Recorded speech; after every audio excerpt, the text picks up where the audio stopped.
अगले दिन toy shop खोलते ही स्टोर मैनेजर हक्का बक्का रह गया। वहां रवि की लाश थी, जिसकी गर्दन पर किसी के काटने के निशान थे।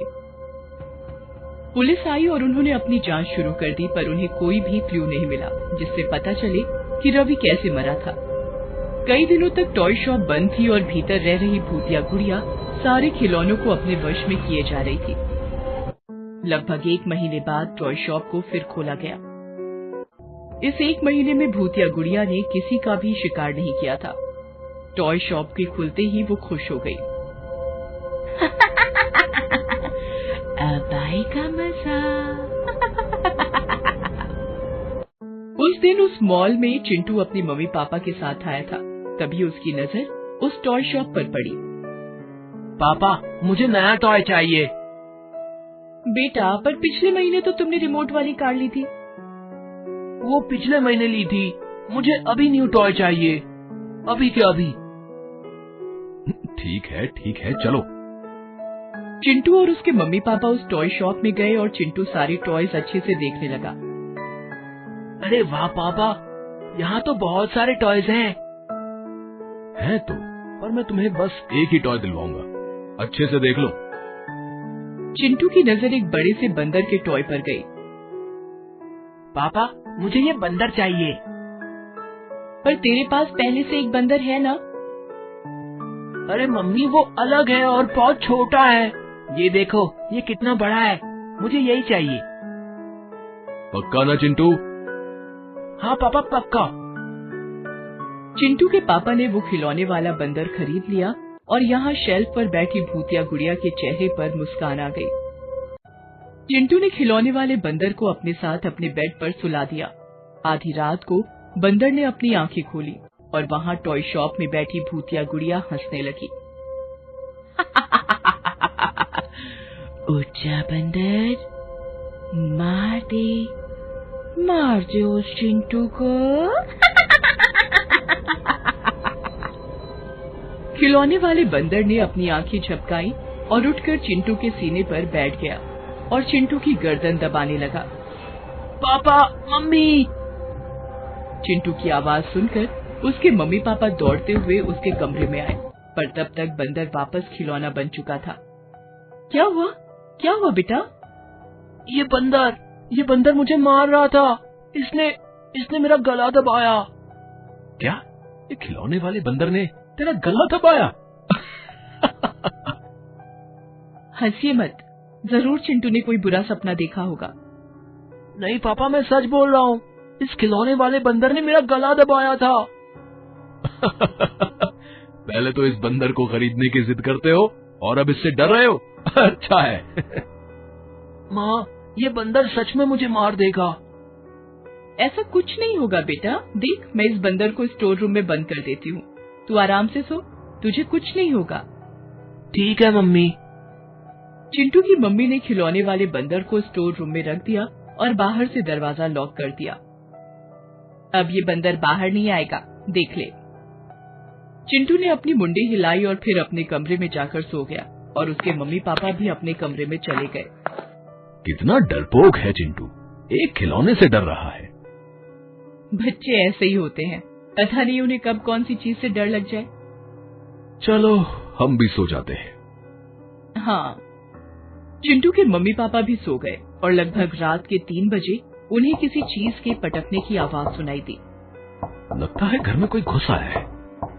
वो दोनों जब बाहर आए तो वो आवाज स्टोर रूम से आ रही थी। अंदर कौन है? कौन है अंदर? दरवाजा और जोर जोर से पीटने लगा। चिंटू की मम्मी डर गई। तुम चिंटू के पास जाओ। ठीक है। चिंटू की माँ वहाँ से जा रही थी कि अचानक उन्हें दरवाजा टूटने की आवाज आई और उन्होंने देखा कि अंदर से बंदर ने अपना हाथ बाहर निकाला। ए जी, आप भी चलिए। चिंटू के पापा ने भागने की कोशिश की, पर उस बंदर ने उनकी गर्दन दबोच ली। चिंटू की मम्मी भागकर चिंटू के पास गई, उससे नींद से उठाया और सब कुछ बताया। चिंटू भाग जा यहाँ से। पापा और आप? हम आ जाएंगे, तू भाग यहाँ से। चिंटू की मम्मी और चिंटू दबे पांव घर के दरवाजे के पास गए और चुपचाप उन्होंने घर का दरवाजा खोला।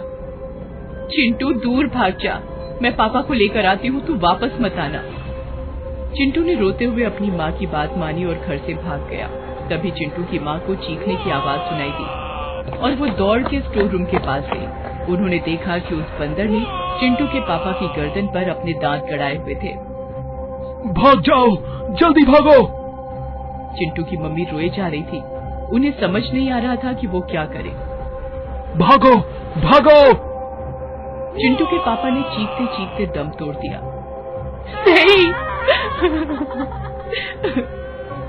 अब जब चिंटू की माँ ने भागने की कोशिश की तो उस बंदर ने उन्हें भी पकड़ लिया। चिंटू की मम्मी बंदर से हाथापाई करती रही, पर फिर बंदर ने उनकी भी गर्दन पकड़ ली। उस बंदर की शक्ल में भूतिया गुड़िया की शक्ल दिख रही थी। मैं किसी को नहीं छोड़ूंगी, किसी को भी नहीं। और फिर बंदर ने चिंटू की माँ की गर्दन में भी अपने दांत गड़ा दिए। उनका खून पीने लगा और हंसने लगा। चिंटू रात के अंधेरे में रास्ते पर रोते हुए भाग रहा था। वो भागते भागते एक साधु से टकरा गया। क्या हुआ बेटा, इतनी रात को तुम ऐसे भाग रहे हो? मेरे मम्मी पापा को उस बंदर ने मार दिया। चिंटू ने उस साधु को उस खिलौने वाले बंदर का खूनी किस्सा बताया। जरूर वो खिलौना किसी बुरी शक्ति के वश में है। वो बंदर मुझे भी नहीं छोड़ेगा, मुझे भी मार देगा। तुझे कुछ नहीं होगा बेटा, मैं हूँ तेरे साथ। हमें जल्द ही गुरुजी के पास जाना होगा, तू मेरे साथ चल। साधु चिंटू को अपने साथ अपने गुरुजी के पास ले जाने लगा और यहाँ टॉय शॉप में बैठी भूतिया गुड़िया ये देखकर हंस रही थी। जा ले जा, किसी भी गुरु के पास ले जा, कोई मेरा कुछ नहीं बिगाड़ सकता। मैं इस दुनिया पे राज करूंगी, राज।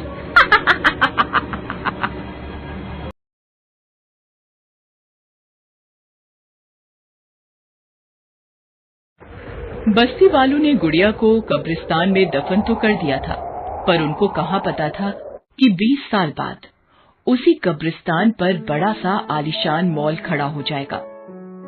मॉल के शुरू हो जाने के बाद वहाँ एक टॉय शॉप भी खुल गई। एक दिन इस टॉय शॉप में भूतिया गुड़िया प्रकट हो गई। भूतिया गुड़िया के यहाँ आते ही अजीबोगरीब चीजें होने लगी। वो एरिया जहाँ वो गुड़िया थी वहाँ अक्सर बल्ब फट जाता था। यार रवि, मैंने तुम्हें कल ही कहा था कि यहाँ कुछ बल्ब बदल दो, तुमने अब तक नहीं बदला। सर मैंने तो कल बल्ब बदल दिया था, पर पता नहीं ये फिर से फ्यूज कैसे हो गया सर। हो सकता है कि कोई वायरिंग में प्रॉब्लम हो। तुम इलेक्ट्रीशियन बुलवाओ और ये ठीक कराओ। कस्टमर्स कैसे हमारे टॉयज खरीदेंगे जब यहाँ कुछ दिखेगा ही नहीं। ठीक है सर, मैं अभी करवाता हूँ। कुछ देर बाद इलेक्ट्रीशियन आया और उसने वो बल्ब का सॉकेट चेक किया। यहाँ सब कुछ ठीक है भाई। तो फिर बार बार बल्ब क्यों फ्यूज हो रहे हैं? अच्छी कंपनी का बल्ब लगाया कीजिए सर, मैं यहाँ ये नया बल्ब लगा देता हूँ, ठीक है? लगता नहीं अब आपको कोई तकलीफ होनी चाहिए। ठीक है। इलेक्ट्रीशियन वहाँ से चला गया और वापस वहाँ का बल्ब फूट गया तो रवि परेशान हो गया। ऐसा कैसे हो सकता है? रवि वहाँ जाकर बल्ब को देख ही रहा था कि उसका ध्यान सामने वाली रेक पर बैठी एक डॉल पर गया। ये गुड़िया कब आई? मैंने तो इसकी एंट्री की ही नहीं। शायद सर लाए हों। रवि उस गुड़िया को लेकर स्टोर मैनेजर के पास गया। सर ये गुड़िया आप लाए हो क्या? नहीं तो, मैंने भी इसे कल देखा था, पर मुझे लगा शायद तुम लाए हो। नहीं सर, और इस गुड़िया पे किसी ब्रांड का लोगो भी नहीं है। ये कोई लोकल गुड़िया होगी, कोई बच्चा खेलते खेलते यहाँ भूल गया होगा। हाँ। तुम एक काम करो, इसे बाहर फेंक दो। स्टोर मैनेजर ने रवि को वो गुड़िया फेंकने बोली थी, पर उसने वो गुड़िया अपने बैग में रख ली। इतनी अच्छी गुड़िया है, इसे मैं अपने घर लेके जाऊंगा। मेरी बेटी रिया बहुत खुश होगी इसे देखकर। रवि उस गुड़िया को अपने घर ले गया। रिया, आंखें बंद करो बेटे, पापा तुम्हारे लिए कुछ लाए हैं। रिया ने अपनी आंखें बंद की और रवि ने उसके हाथ में वो गुड़िया रख दी। थैंक यू पापा, मैं आपको बोलने ही वाली थी कि मेरे लिए एक न्यू डॉल ले आइए। देखा, मुझे पता था मेरी बेटी को क्या चाहिए। रिया उस डॉल के साथ खेलने लगी। अब तक सब कुछ ठीक था। रात को जब सब सो गए, वो भूतिया गुड़िया उठकर बैठ गए।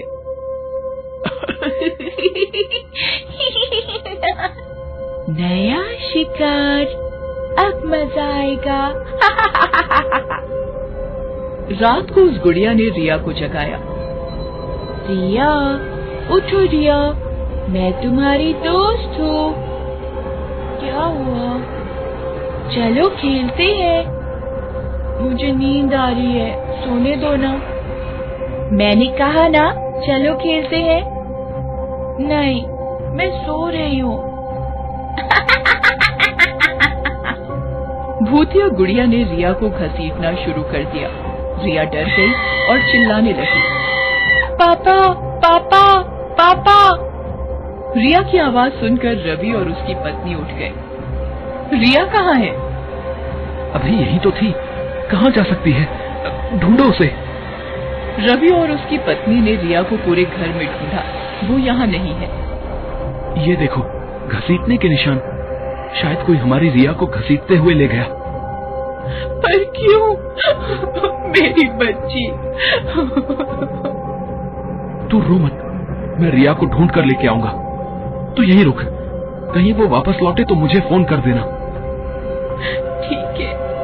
रवि उन निशानों का पीछा करते हुए घर से निकल गया। कुछ दूर चलकर उसे किसी बच्ची के रोने की आवाज आने लगी। रिया, रिया! पापा, पापा! कहाँ हो बेटा तुम? ऊपर, ऊपर। जब रवि ने ऊपर देखा तो वो दंग रह गया। उसकी रिया पेड़ पर उल्टी लटकी है और वो भूतिया गुड़िया वहीं खड़े रहकर हंस रही थी। अपनी बच्ची को बचाना चाहते हो तो आओ, आओ ऊपर। छोड़ दो मेरी बेटी को, मैं आ रहा हूँ रिया, तुझे कुछ नहीं होगा। रवि उस पेड़ पर चढ़ने लगा, पर तभी हंसती हुई भूतिया गुड़िया ने रिया को नीचे फेंक दिया। रिया, मेरी बेटी, मेरी बेटी। कई सालों बाद आज मैंने फिर से शिकार किया। बहुत अच्छा लग रहा है। मेरी बेटी ने तेरा क्या बिगाड़ा था?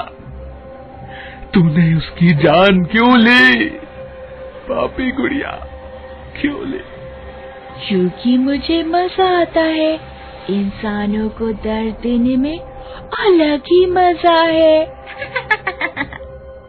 मैं तुझे नहीं छोड़ूंगा। रवि उस गुड़िया की ओर गुस्से में बढ़ा और उसने गुड़िया की गर्दन पकड़ ली, पर जैसे ही उसने भूतिया गुड़िया की आंखों में देखा तो वो उसके वश में आ गया। तू क्या? कोई भी मेरा कुछ नहीं बिगाड़ सकता। अब तू वो करेगा जो मैं चाहूंगी। भूतिया गुड़िया के वश में रवि मॉल की ओर चलने लगा। रात के अंधेरे में उसने टॉय स्टोर खोला और अंदर चला गया और वहां भूतों की तरह खड़ा हो गया। भूतिया गुड़िया खुद से चलने लगी और एक ऊंचे रेक पर जाकर बैठ गई। उसने वहां रखे सारे टॉयज पर अपनी नजर फेरी और सारे टॉयज खुद चलकर उसकी ओर आने लगे। वाह, मेरी सेना तैयार है। अब मैं आतंक मचाऊंगी, आतंक। लेकिन सबसे पहले इससे तो निपट लूं। भूतिया गुड़िया ने एक बंदर की ओर देखा। ए बंदर, ये तेरा पहला शिकार है, जा इसे मार दे। बंदर ने भूतिया गुड़िया की आज्ञा मानी और हाँ में मुंडी हिलाई। फिर बंदर रवि के कंधे पर चढ़ गया और उसने अपने दांत रवि की गर्दन में गड़ा दिए। बंदर की मदद करने के लिए कुछ और खिलौनों ने रवि को पकड़ लिया। रवि जमीन पर गिर गया। वो तड़पता रहा और बंदर उसका खून पीता रहा। जब रवि मर गया तब बंदर नीचे उतरा और भूतिया गुड़िया के सामने खड़ा हो गया। ये हुई ना बात, अब हमें कोई नहीं रोक सकता। अब इस दुनिया में बस तबाही होगी। तबाही ही होगी। Best buddies. Hello friends, thanks for watching this video. अगर आपको ये वीडियो पसंद आया है तो प्लीज लाइक, सब्सक्राइब, कमेंट्स करें इस वीडियो पर, और हाँ, शेयर करना भी ना भूलें। और भी मजेदार वीडियो देखने के लिए नीचे दिए गए बेल आइकॉन को दबाएं। देखते रहिए बेस्ट बडीज।